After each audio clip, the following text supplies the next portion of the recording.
So I moved from California to Texas, Dallas, Texas, and went to work doing music therapy in inpatient psychiatric settings. I also worked with outpatient peds and children.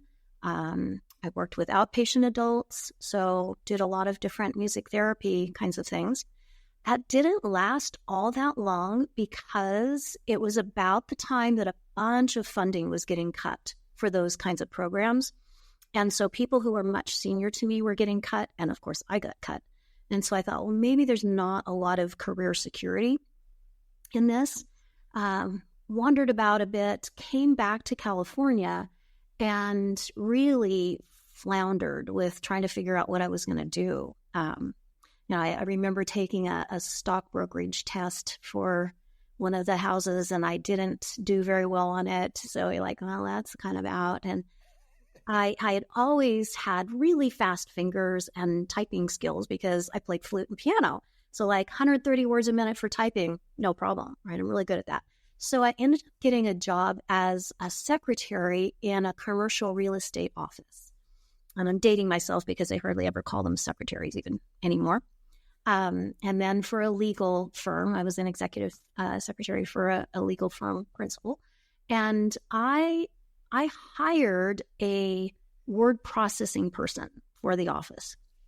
And that was back in the days when you actually had a separate little machine called a word processor and all of that. But we became friends, the two of us. And she was the one who said, I want to start a resume writing business.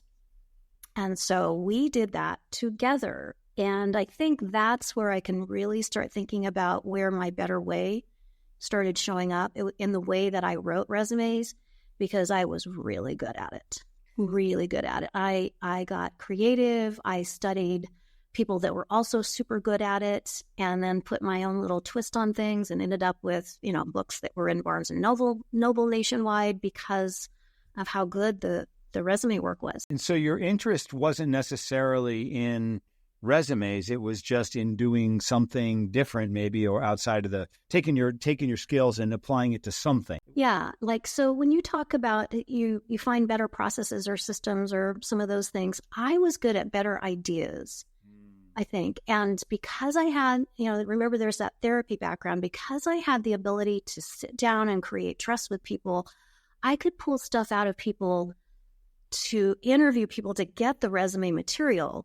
And then I had great English writing, grammar, syntax, all of creative writing skills that I meshed together. And so that's what allowed me to be as good as I was at that.